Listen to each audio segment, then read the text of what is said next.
এই যে 2,70,000 টাকার নিউ ভিডিও। আশা করি সবাই ভালো আছেন।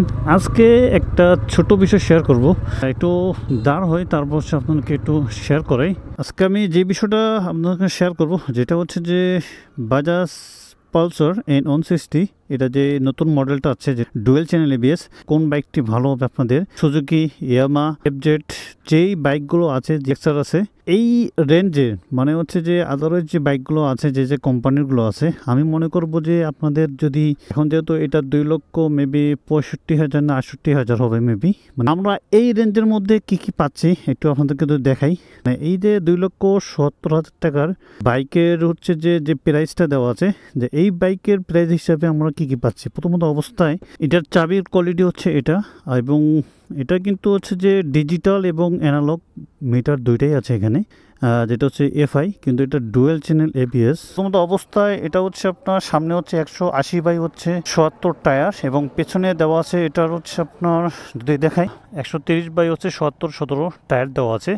আর এটা কিন্তু একজোস হচ্ছে যে আন্ডারবেলি হচ্ছে যে একজোস এটার। আমি মনে করবো যে যাদের 5 ফিট 4, 5, 6, 7, 8, 9, 10 যেগুলো আছে, আর তো মানে আমার হচ্ছে যে 6 ফিট, বাট 6 ফিট হয় যদি, তবুও আমি আপনাকে যদি একটু দেখাই যে আমার ইজিলি কিন্তু বসতে পারতেছি, যে আমার হচ্ছে হাইট বেশি। তো এখন আসি যেটা হচ্ছে যে ফিজিক্যালি হচ্ছে যে এটার কিন্তু ভালো দিক বলতে হচ্ছে মনে করবো যে ভালো দিকগুলো বেশি আছে। এটা কিন্তু মূলত অবস্থায় যে LED প্রজেক্টর, মানে এটার কিন্তু ফার্স্ট টাইম আমি যেটা মনে করবো যে LED প্রজেক্টর, কিন্তু এটার যে আলোটা অনেক বেস্ট, মানে ভালো একটা আলো দেয়, ভিজুয়ালিটিটা অনেক সুন্দর, মানে আলোর যে একটা ভিজুয়ালিটি আছে এটা অনেক সুন্দর দেয়। এবং সেকেন্ড টাইম পাবেন যে এটার অয়েল কুল পাবেন। অন্য বাইকের যেগুলো আছে যে এয়ার কুল দেওয়া আছে, কিন্তু এটার অয়েল কুলটাও পাবেন। আদারওয়াইজ যদি আপনারা অন্য বাইকগুলো নেন সুজুকি বা ইয়ামা, সেগুলোতে কিন্তু এই ফেসিলিটিটা পাবেন না। এটা হচ্ছে মেইন। আরটা হচ্ছে যে সাউন্ড, আমি লং রাইড বা আদারওয়াইজ যেগুলো রাইড করছি সেগুলোতে হচ্ছে যে সাউন্ড কিন্তু অনেক স্মুথ, বা এর সাউন্ড কোয়ালিটিটা ভালো থাকে। বলতে পারেন যে ভাই হচ্ছে আপনার ফুয়েল ট্যাঙ্কের হচ্ছে যে বিষয়টা, যে ফুয়েল ট্যাঙ্কের বিষয়টা জং ধরে কিনা। আমি আগেও বলি যে ভাই মেইন হচ্ছে যে একটা জিনিস, জং ধরাটা হচ্ছে মেইন হচ্ছে যে বিষয়গুলো কেয়ারফুল থাকতে হবে, যে যাতে ভালো মানের ফুয়েল ঢুকাইতে হয়। মানে হচ্ছে আপনি ভালো মানের ফুয়েল আপনাকে অবশ্যই ঢুকাতে হবে। যদি হচ্ছে আপনি নর্মাল মানের ফুয়েল ঢোকান, যেমন হচ্ছে আমাদের বাংলাদেশে যে ফুয়েল পাম্পগুলোতে আছে, সেই ফুয়েল পাম্পগুলোতে হচ্ছে যে বেসিক্যালি হচ্ছে সবখানে ভেজাল থাকে। এটা মূলত জং ধরার অন্য বাইকেরও ধরতেছে মূলত ফুয়েলের কারণে। চলেন একটু রাইড করতে করতে কথা বলি।